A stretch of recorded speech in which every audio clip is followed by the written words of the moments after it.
Yes, sir.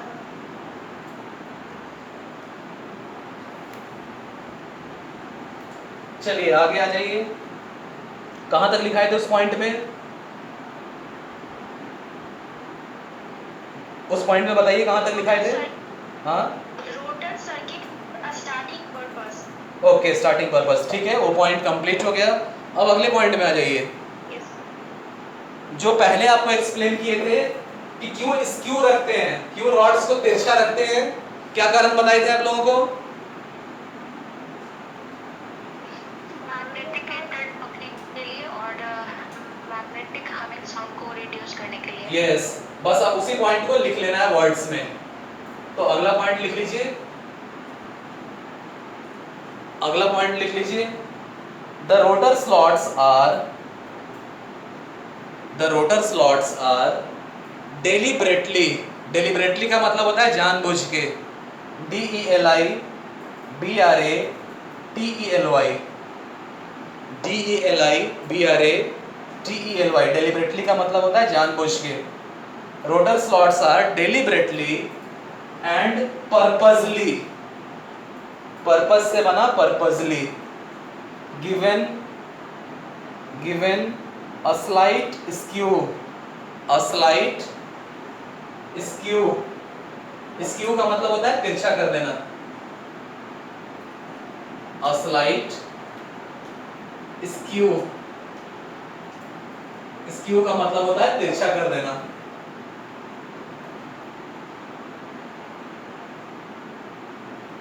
ठीक है, उसके आगे लिखिए विच इज, कॉमा दे दीजिए, स्क्यू के बाद एक कॉमा दे दीजिए, उसके आगे लिखिए which is quite advantageous, which is quite advantageous in the following two ways, TW वाला 2, in the following two ways, यानी दो तरीकों से एडवांटेजियस है, बेहतर है। ठीक है, उसका कॉलन देकर डैश दे दीजिए और कौन सा दो तरीका है, उन दो तरीका को एक एक करके लिख लीजिए। पहला पॉइंट लिख लीजिए, इट हेल्प्स इन मेकिंग, पहला लिख लीजिए, it helps in making the motor run quietly, quietly मतलब शांति से, बिना आवाज किए। हम लोग बोलते हैं ना कीप क्वाइट, मतलब शांत रहो, तो quietly, QUIETLY,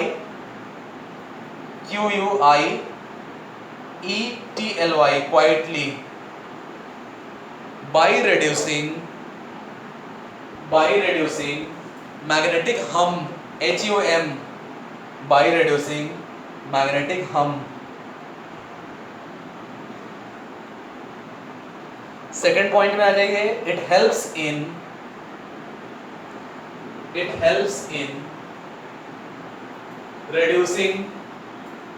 reducing the interlocking tendency, it helps in reducing the interlocking tendency of the rotor, एक बार अलग से एक छोटा जगह बना के लिख लीजिए इंटरलॉकिंग होता क्या है, उसको भी एक जगह लिख लीजिए। इंटरलॉकिंग वर्ड यूज कर रहे हैं तो इंटरलॉकिंग होता क्या है, मतलब तो आपको बता चुके हैं कि जब रोटर और स्टेटर दोनों का मैग्नेटिक फील्ड, दोनों का टिप एक दूसरे के सामने डायरेक्ट फोर्स ऑफ अट्रैक्शन के कारण एक तरह से लॉक हो जाए, उसको हम लोग इंटरलॉकिंग मैकेनिज्म बोलते हैं। लिख लीजिए इसको, इंटरलॉकिंग मैकेनिज्म। और इंटरलॉकिंग मैकेनिज्म में लिख लीजिए the tendency of rotor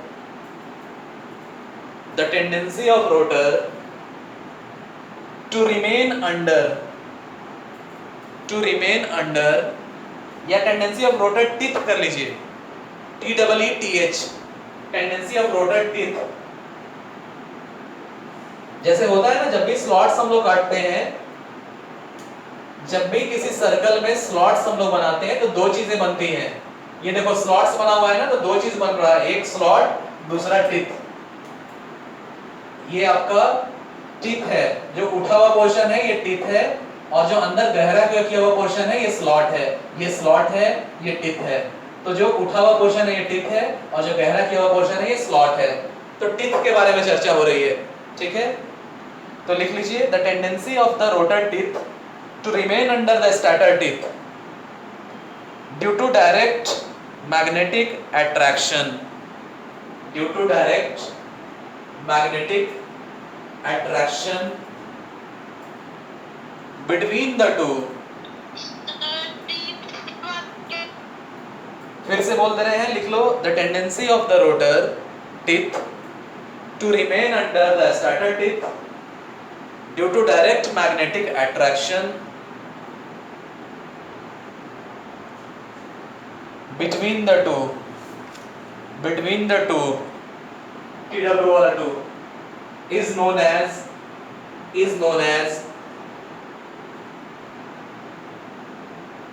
the interlocking mechanism,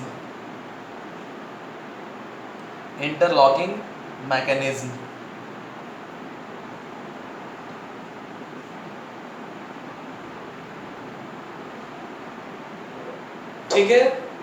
तो इस तरह का rotor, squirrel cage rotor 90% of the induction motor में यूज होता है, और उसमें भी इस तरह वाला, उसमें भी टाइप है, ठीक है। स्क्वायरल केज रोटर का भी टाइप है, उसमें भी ये वाला जो है, जहां हम लोग कोर रखते हैं, रोटर कोर में सेमी क्लोज स्लॉट्स बना रहता है, उन स्लॉट्स में रॉड को रख के इन रिंग्स को हम लोग कनेक्ट कर देते हैं, ये सबसे ज्यादा यूज होता है। लेकिन इसके अलावा स्क्वायरल केज रोटर में कुछ और कंस्ट्रक्शन भी यूज होता है, उनको भी लिख लीजिए। तो अगले पॉइंट में आ जाएंगे, जहां हम लोग छोटा मोटर यूज करेंगे, जहां छोटा 3 फेज इंडक्शन मोटर यूज करेंगे, उसके बारे में है। लिख लीजिए, इन स्मॉल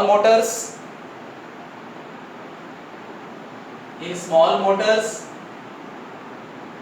अब होता क्या है ना, देखो, ज्यादातर केस में दिमाग में बैठाते चले जाइए जो इंपॉर्टेंट चीज बता रहे हैं। ज्यादातर केस में, यानी 90% ऑफ द इंडक्शन मोटर कैसा होता है, स्क्वायरल केज टाइप, ठीक है।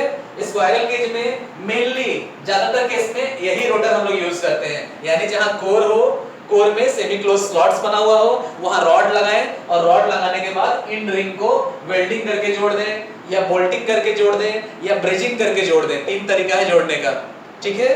लेकिन कुछ जो छोटा मोटर होता है ना, छोटा मोटर में हम लोग क्या करते हैं, इस तरह से अलग अलग नहीं बनाते हैं। हम लोग करते क्या है, कुछ छोटे छोटे मोटर में पूरा का पूरा एक बार हम लोग मोल्डिंग करके निकाल देते हैं, ठीक है। यानी सांचा बना के, मोल्डिंग का मतलब होता है मेटल कास्टिंग करके, यानी सांचा बना के हम लोग निकाल देते हैं। जैसे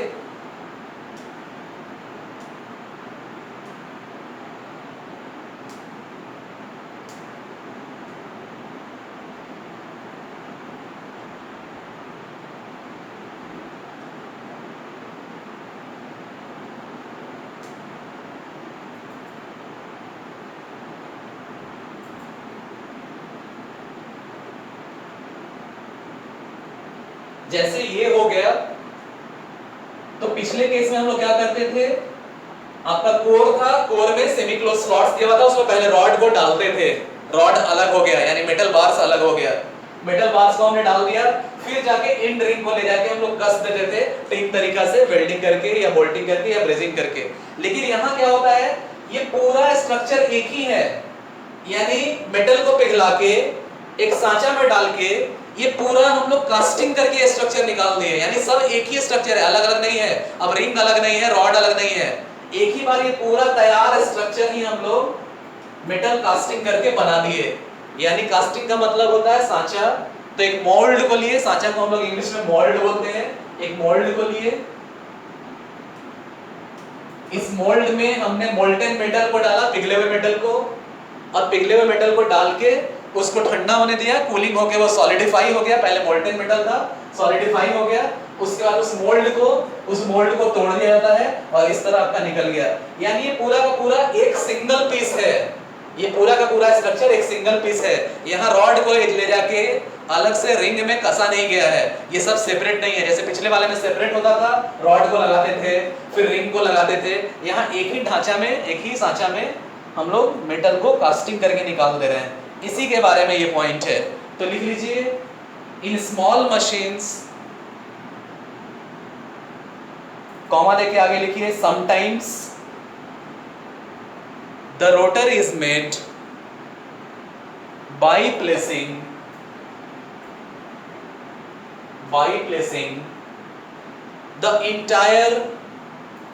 the entire rotor core in a mold। ये वाला मोल्ड जो बताया, मोल्ड का क्या मतलब होता है? मोल्ड का क्या मतलब होता है? अरे माइक्रोफोन म्यूट करो, अननेसेसरली किसका ऑन है? क्या? In a small motor, sometimes the rotor is made by placing the entire rotor core in a mold। ठीक है, इन ए मोल्ड। और मोल्ड का मतलब क्या बताए थे? ये जो मोल्ड है इसका मतलब क्या बताए थे?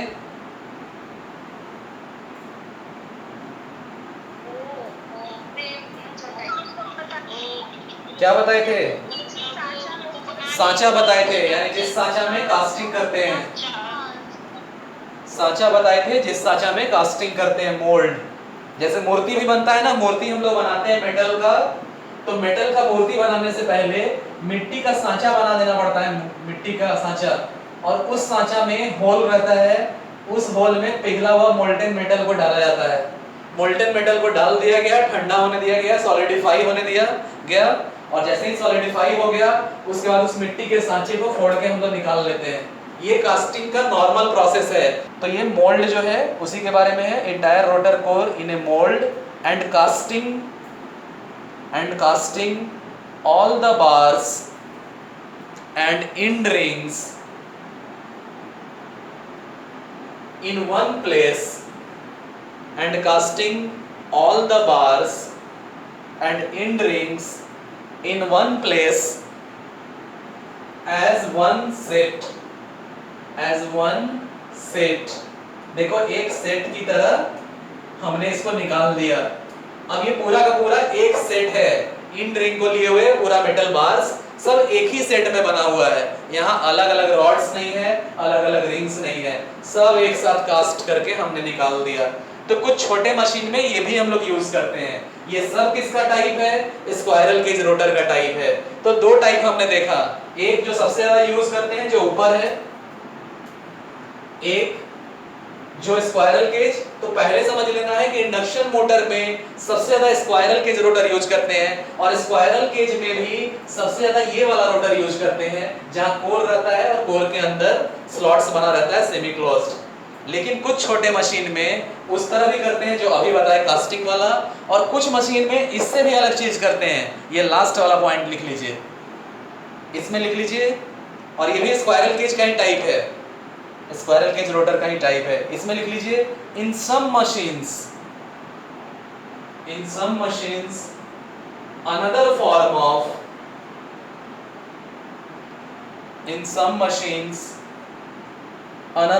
Of rotor is used.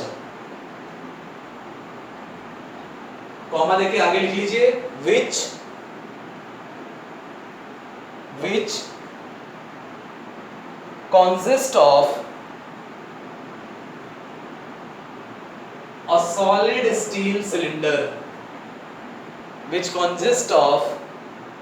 solid steel cylinder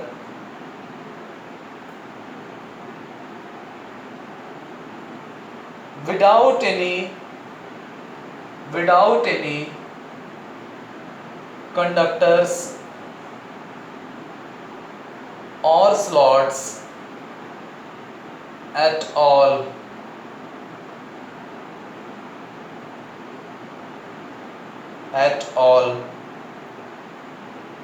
full stop दे दीजिए और एक लाइन छोड़ के उसी में लिख लीजिए, उसी पॉइंट का पार्ट है ये। The motor operation depends upon the production of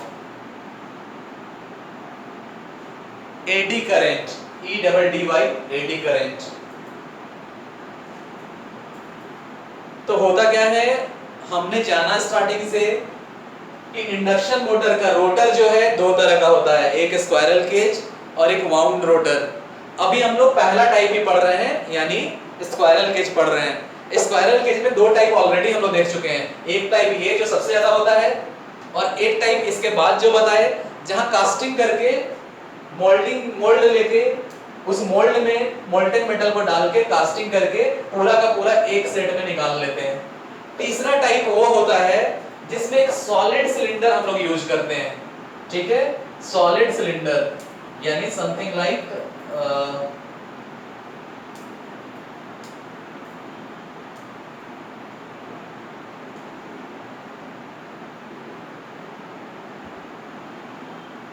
ये पूरा का पूरा सिलेंडर अगर सॉलिड हो, इमेजिन करो पूरा सिलेंडर सॉलिड है और इसमें एक्सिस इस तरह से निकला हुआ है, एक्सिस इस तरह से निकला हुआ है, तो कहीं कहीं ये भी हम लोग यूज करते हैं। इसमें ना कोई रॉड है, ना कोई बार है, ना कोई स्लॉट है, ना कोई रिंग है, ये पूरा का पूरा एक सॉलिड सिलेंडर है, इसको भी हम लोग यूज करते हैं। तो जाहिर है सॉलिड सिलेंडर है और मेटल का बना हुआ है यानी कंडक्टर का बना हुआ है। मेटल ही कोई जरूरी नहीं है, एलॉय भी हो सकता है, कॉपर का हो सकता है, एल्युमिनियम का हो सकता है, स्टील का हो सकता है, उन सब के एलॉय से भी हम लोग बना सकते हैं, तो एलॉय का भी हो सकता है। तो जाहिर है जो भी होगा कंडक्टर है, कंडक्टर को मैग्नेटिक फील्ड के अंदर रखेंगे और मैग्नेटिक फील्ड हम लोग यहाँ जान रहे हैं कि मैग्नेटिक फील्ड यहाँ कैसा बनता है, तो स्टैटर का जो रिजल्टेंट मैग्नेटिक फील्ड है वो कांस्टेंट मैग्नीट्यूड का बनता है, लेकिन ये कांस्टेंट मैग्नीट्यूड का मैग्नेटिक फील्ड आपके सिंक्रोनस स्पीड से घूमता रहता है, यानी कांस्टेंट मैग्नीट्यूड का रिजल्टेंट रोटेटिंग मैग्नेटिक फील्ड बनेगा, स्टैटर का रोटेटिंग रिजल्टेंट मैग्नेटिक फील्ड बनेगा, मैग्नीट्यूड भले ही कांस्टेंट रहेगा, लेकिन ये जो नॉर्थ बना एक बार, ये नॉर्थ घूमता रहेगा पूरे सर्कल में। पूरा जो आपका स्टैटर है, इस पूरे स्टैटर के लिए इस तरह से बनेगा, ये नॉर्थ बन गया और इस पूरे में ऐसे घूमता रहेगा, ठीक है। तो जाहिर है मैग्नेटिक फील्ड वेरी कर रहा है, मैग्नेटिक फ्लक्स वेरी कर रहा है, तो फ्लक्स लिंकेज वेरी करेगा, तो Faraday's laws of electromagnetic induction के हिसाब से इसमें ईएमएफ इंड्यूस होगा, क्योंकि सॉलिड कोर है लेकिन है तो कंडक्टर ही, ईएमएफ इंड्यूस होगा, ईएमएफ इंड्यूस होगा तो इसमें एडी करंट फ्लो होने लगेगा, जहां तहां एडी करंट। एडी करंट का नाम ही एडी करंट इसलिए है, एडी का मतलब होता है भटकने वाला, तो उसके पूरे सॉलिड कोर में करंट भटकने लगेगा और उसके वजह से ये इंडक्शन मोटर रन करेगा। आगे चल के ऑपरेशंस में हम लोग देखेंगे कि कैसे इसका ऑपरेशन होता है, कैसे ये इंडक्शन मोटर रन करता है। तो एक हम लोग एग्जांपल इसका भी लेके चलते हैं स्क्वायरल केज में, ठीक है। और कैसे बनता है ना मैग्नेटिक फ्लक्स, ये आपको बता चुके हैं, बस एक फिगर देख लीजिए, उसका क्लास एंड करते हैं। कैसे बनता है, एक बहुत बेहतरीन फिगर है, दिख रहा है ये? Yes sir. रुको इसको बड़ा कर देते हैं, इमेज थोड़ा धुंधला आ रहा होगा, अभी नेटवर्क लगता है, नेटवर्क इशू हुआ है, रुक जाओ, इसको दिख रहा है सबको?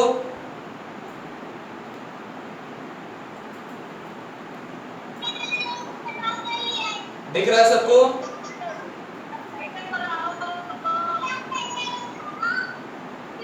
अरे किसका माइक्रोफोन ऑन है, म्यूट करो। दिख रहा है सबको? Yes sir. बीच में दिख रहा है कैसे मैग्नेटिक फील्ड रोटेट कर रहा है? Yes sir. देखो बीच में गौर से देखो,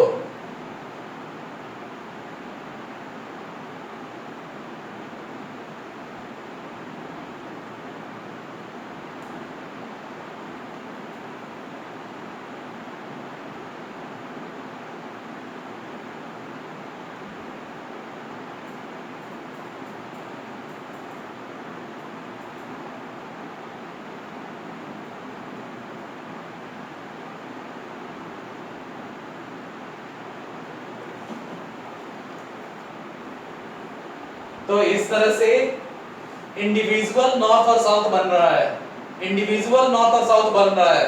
ये कौन सा है, सब अलग अलग फेजेस का नॉर्थ और साउथ बन रहा है, लेकिन जैसे ही रिजल्टेंट पे आते हैं तो रिजल्टेंट कांस्टेंट मैग्नीट्यूड का है और लगातार सिंक्रोनस स्पीड से रोटेट कर रहा है। इस तरह आपका स्टैटर मैग्नेटिक फील्ड बनता है, इतना बेहतरीन तरीके से स्टैटर मैग्नेटिक फील्ड बनता है। और कौन से स्पीड से रोटेट कर रहा होगा, तो सिंक्रोनस स्पीड से। इसका मतलब क्या है, इसका मतलब थोड़ा सा समझ लीजिए, उसका क्लास ओवर करते हैं।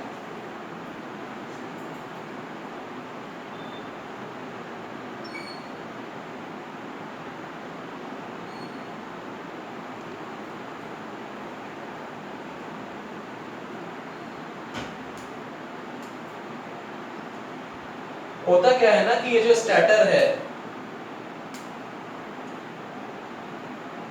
इस स्टैटर पे हमने तीनों फेज की वाइंडिंग को रख दिया। पहले ही बता चुके हैं कि 120 डिग्री के एंगल पे रखते हैं। मान लो इस स्टैटर पे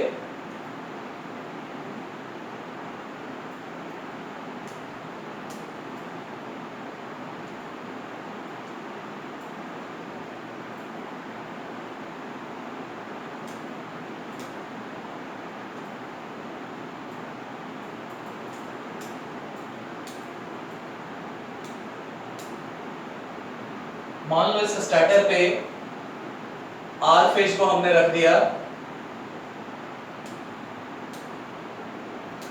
वाई फेज को हमने रख दिया और बी फेज को हमने रख दिया। ये कितने एंगल पर है तो बता चुके हैं पहले कि 120 डिग्री के एंगल पर है। जब इसको सप्लाई भी हम देंगे, पहले ही बता चुके हैं कि सप्लाई भी ऐसा देंगे इसको कि आपका तीनों फेज के बीच का फेज डिफरेंस भी 120 डिग्री हो। यानी स्पेस में भी हमने 120 डिग्री पे रखा है स्टैटर पे और सप्लाई भी 120 डिग्री के फेज डिफरेंस पे दे रहे हैं। अब होगा क्या ना कि इंडिविजुअल फ्लक्स पे अगर हम लोग गौर करें, यानी सिर्फ अगर आर फेज के फ्लक्स पे गौर करो तो आर फेज का फ्लक्स कैसे होगा, साइनोसॉइडल है तो करंट भी साइनोसॉइडल होगा। और हमें पता है कि फ्लक्स क्या होता है, तो flux is directly proportional to current, उस फील्ड वाइंडिंग में जो करंट दे रहे हैं। तो अगर हमने वोल्टेज साइनोसॉइडली वैरिंग वोल्टेज दिया है, अल्टरनेटिंग साइनोसॉइडली वैरिंग, तो करंट भी अल्टरनेटिंग साइनोसॉइडली वैरिंग होगा, जाहिर है फ्लक्स भी अल्टरनेटिंग साइनोसॉइडली वैरिंग होगा। यानी होगा क्या कि ये जो आर फेज का बन रहा है ना, फ्लक्स का भी यही कर्व होगा। क्लियर? वाई फेज के भी फ्लक्स का यही कर्व होगा, बस अंतर है कि वो 120 डिग्री के बाद शुरू होगा। यानी ये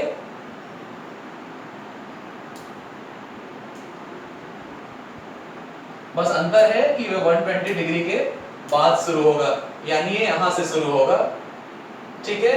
बी फेज का जो होगा वो भी अल्टरनेटिंग साइनोसॉइडल होगा, लेकिन वो इससे भी 120 के बाद शुरू होगा, यानी ऑलमोस्ट मान लो यहां शुरू होगा, लेकिन है तो सब अल्टरनेटिंग साइनोसॉइडली वैरिंग।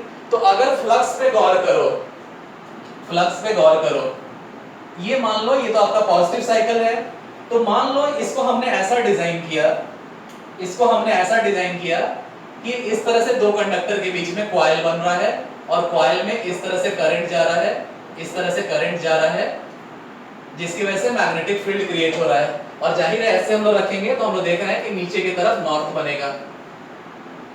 अब ये नॉर्थ बनेगा ना, तो कैसे बनेगा, तो करंट जैसे जैसे बढ़ रहा है, करंट जैसे जैसे बढ़ रहा है, फ्लक्स वैसे वैसे बढ़ रहा है पॉजिटिव साइकिल में। बढ़ते बढ़ते बढ़ते एक समय फ्लक्स मैक्सिमम में पहुंच गया, यानी नॉर्थ बना पहले, लेकिन नॉर्थ का मैग्नीट्यूड धीरे धीरे बढ़ रहा है। नॉर्थ बना पहले, नॉर्थ का मैग्नीट्यूड बढ़ रहा है। यही उस फिगर में अगर गौर करिएगा, अभी जो एनिमेशन दिखाए थे, एनिमेशन में देखिएगा पहले नॉर्थ छोटा सा बनता है और ये नॉर्थ बड़ा होने लगता है। मतलब क्या है, ये क्या बताना चाह रहा है कि पहले फ्लक्स बना, इस डायरेक्शन में नॉर्थ बना, अब नॉर्थ का मैग्नीट्यूड धीरे धीरे बढ़ रहा है क्योंकि करंट का मैग्नीट्यूड धीरे धीरे बढ़ रहा है। बढ़ते बढ़ते नॉर्थ अपने मैक्सिमम पहुंच जाएगा, सबसे बड़ा वाला नॉर्थ दिखाया जाता है, यानी फाइएम अपने मैक्सिमम पहुंच गया। फिर धीरे धीरे कम होने लगा। आवाज आ रही है? ठीक है? अब फिर धीरे धीरे इसका मैग्नीट्यूड कम होने लगा। तो उस एनिमेशन में गौर करना, किसी एक पोल पे गौर करना, तो होता क्या है, पहले छोटा सा n बनेगा, फिर बड़ा n बनेगा, फिर उससे बड़ा n बनेगा, अल्टीमेटली मैक्सिमम n बनेगा, फिर छोटा सा, उससे छोटा, फिर उससे छोटा, फिर उससे छोटा। यानी तो इतना, यानी ये क्या इंडिकेट कर रहा है, ये इसको इंडिकेट कर रहा है, एक डायरेक्शन में फ्लक्स बना, बनते बनते मैक्सिमम हुआ, फिर कम हुआ। अब इसके बाद क्या हो रहा है, देखो इस साइकिल में ये नेगेटिव साइकिल पे हम लोग पहुंच गए। नेगेटिव साइकिल का मतलब करंट का डायरेक्शन अब बदल गया। अब करंट का डायरेक्शन कैसे हो गया, अब करंट का डायरेक्शन इसका उल्टा हो गया, उल्टा हो गया। तो अब इधर क्या बनेगा, करंट का डायरेक्शन उल्टा हो गया, तो अब नॉर्थ ऊपर बनने लगेगा, अब नॉर्थ ऊपर बनने लगेगा। तो यहां क्या बनना चाहिए, नीचे की तरफ साउथ। तो अब साउथ बनेगा, और साउथ भी ऐसे ही, पहले कम मैग्नीट्यूड का, मैग्नीट्यूड बढ़ते बढ़ते बढ़ते बढ़ते मैग्नीट्यूड मैक्सिमम में पहुंचेगा। ठीक है, यानी साउथ वहां आपको एनिमेशन में छोटा दिखाएगा, इससे बड़ा, इससे बड़ा, इससे बड़ा। कहने का मतलब ये फ्लक्स का मैग्नीट्यूड यानी इधर साउथ पोल का मैग्नीट्यूड अब बढ़ रहा है, फिर एक बार धीरे धीरे कम होते होते होते होते फिर वो जीरो पर चला जाएगा, और ऐसे सारे फेज में होगा।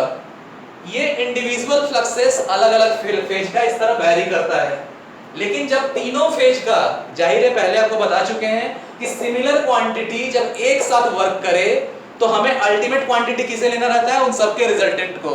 आपको पहले बता चुके हैं कि अगर एक ब्लॉक है, इस ब्लॉक पे बहुत सारा फोर्स लग रहा है, F1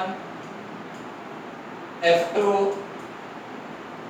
F3, तो यहां ब्लॉक का मूवमेंट कौन डिसाइड करेगा, कौन से फोर्स की वजह से मूवमेंट होगा, रिजल्टेंट की वजह से। यानी कहने का मतलब जब एक ही तरह की क्वांटिटी, सिमिलर क्वांटिटी एक साथ वर्क करे तो हमें मतलब रिजल्टेंट से होता है। यहां भी इंडिविजुअल फ्लक्स का वेरिएशन ऐसे हो रहा है, आर फेज का भी ऐसे हो रहा है, वाई फेज का भी ऐसे हो रहा है, बी फेज का भी ऐसे हो रहा है। अंतर है कि तीनों 120 डिग्री डिस्प्लेस्ड है, लेकिन वेरिएशन ऐसे हो रहा है। तो सब जब एक साथ काम कर रहा है तो हमें मतलब किससे होगा, रिजल्टेंट से। और जब रिजल्टेंट हम लोग कैलकुलेट करते हैं ना, तो रिजल्टेंट कांस्टेंट मैग्नीट्यूड का मिलता है। मतलब समझो कितना बेहतरीन चीज है। इंडिविजुअल फ्लक्स वेरी कर रहा है, इंडिविजुअल फ्लक्स तीनों फेज का वेरी कर रहा है, लेकिन रिजल्टेंट कांस्टेंट मैग्नीट्यूड का मिल रहा है। इतना बेहतरीन चीज है, लेकिन कांस्टेंट मैग्नीट्यूड का मिल रहा है, डायरेक्शन उसका हर वक्त बदल रहा है, यानी वो सिंक्रोनस स्पीड से रोटेट कर रहा है। अब यही बेहतरीन चीज को अब फिर से एनिमेशन देखिए, देखिए कितना अच्छा लगेगा आपको एनिमेशन देख के। अब दिख रहा है,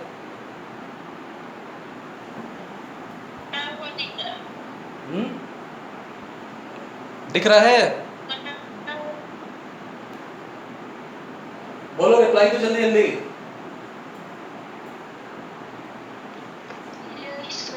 अब किसी को एक को गौर करो, अगर गौर करो इसको तो देखो नॉर्थ बनता है, नॉर्थ बड़ा दिखता है, बड़ा दिखने का मतलब फ्लक्स का मैग्नीट्यूड बड़ा हो रहा है, फिर छोटा होता है, फिर साउथ बन जाता है, साउथ छोटा से बड़ा होता है, फिर छोटा होता है, फिर नॉर्थ बन जाता है। तो बड़ा सिंबल दिखाने का मतलब फ्लक्स का मैग्नीट्यूड बढ़ रहा है। ठीक है, गौर से देखो, किसी एक को गौर से देखो, किसी एक को गौर से देखो, और दिस इज योर रिजल्टेंट जो सिंक्रोनस स्पीड से रोटेट कर रहा है बेहतरीन, है बेहतरीन। इसीलिए electrical engineering is the best branch of engineering.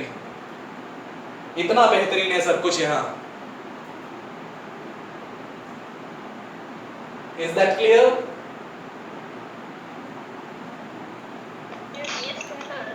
ठीक है, चलो अब बंद किया जाए, बहुत हो गया।